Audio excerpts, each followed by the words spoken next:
Olá, meus amores do quarto ano! Como é que vocês estão? A nossa aula de hoje é aula de História, certo? E vocês vão abrir o livro na página 23, onde lá vocês vão encontrar o conteúdo, o tempo e a história, certo? A gente sabe que todas as experiências que acontecem no decorrer das nossas vidas refletem o que somos. Quando nascemos, naquela família, os amigos, a escola que a gente estuda, tudo isso é uma fonte histórica para compreender o que somos hoje. Por exemplo, se eu vou fazer uma pesquisa sobre Águida, certo? O que é que eu vou pesquisar sobre Águida? O dia que ela nasceu, certo? Aonde ela nasceu, quem são os pais dela, certo? E para isso a gente vai utilizar o quê? Me diz aí o que é que a gente vai utilizar? Fontes históricas, a gente já aprendeu esse conteúdo, certo? Quais são as fontes históricas que eu vou precisar para falar sobre e para contar a vida de Águida? Eu vou precisar de fotografias, de relatos, certo? Tudo isso. Eu trouxe para vocês aqui, ó, para falar sobre o tempo, a foto dessa menininha. Alguém conhece essa menina? Conhece essa menina? Nunca viram? Não acham ela parecida com ninguém? Essa menina aqui sou eu, certo? Há muito tempo atrás. Muito não, também não vamos exagerar. Algum tempo atrás, certo?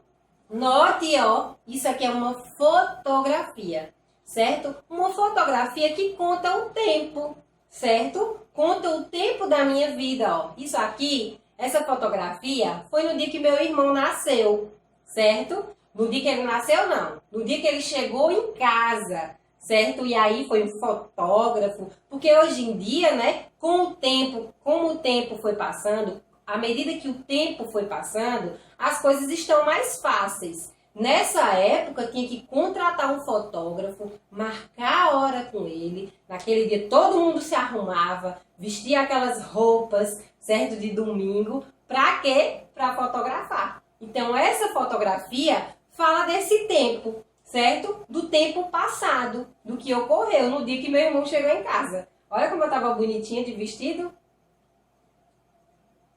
E aí, ó, quem é que conta esse tempo, certo? Quando a gente estuda sobre história, por exemplo, o descobrimento do Brasil. O descobrimento do Brasil.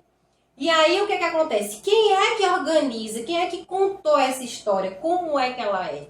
Certo? Quem organiza essa história são os historiadores, certo? Eles são pessoas que estudam os acontecimentos ocorridos com o passar do tempo, certo? Por exemplo, como sabemos o que ocorreu na época de Pedro Álvares de Cabral?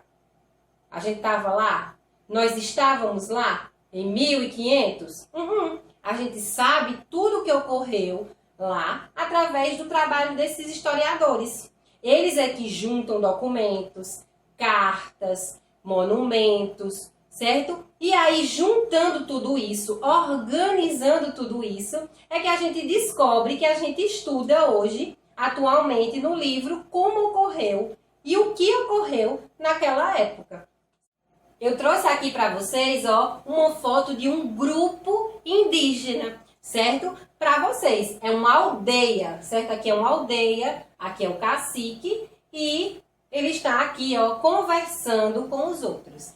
Aí você pensa, como é que eles organizavam essa história deles, os costumes e as crenças? Porque a gente sabe que os indígenas, algum tempo atrás, não dominavam a escrita nem a leitura. Então, como era que ele passava essas crenças, esses costumes, as danças, as plantas medicinais? Como é que eles faziam isso? Se eles não utilizavam papéis, eles não tinham fotografias. Eles usavam isso eles passavam isso, tudo que eles sabiam, através da oralidade. Ou seja, os mais velhos, ó, sentavam nesse meio do círculo, certo? Faziam um círculo com os mais jovens e aí eles iam contar essas experiências, certo? Contar tudo o que eles sabiam, orientando esses jovens, certo? Como eles deveriam fazer no futuro. Porque a gente sabe, né, que tudo que ocorre hoje, no presente, é importante para o que vai acontecer no futuro, ok? Para entender a história de um determinado grupo, os historiadores pesquisam diferentes tipos de documentos. Esses documentos podem ser cartas, com um texto histórico. Por exemplo, a Carta de Pero Vaz de Caminha é um documento histórico, porque ele conta como foi essa visão dos portugueses quando eles chegaram aqui no Brasil, certo? Também é um monumento, é um documento histórico. Pinturas, esculturas, monumentos, ou seja, tudo que conta a história de um lugar ou uma pessoa é um documento histórico. Aquela foto que tia Bruna postou daquela menininha bem linda é um documento histórico? Sim, é um documento histórico. É um documento histórico importante? Sim, é um documento histórico importante para a vida de tia Bruna, para a vida da família de tia Bruna.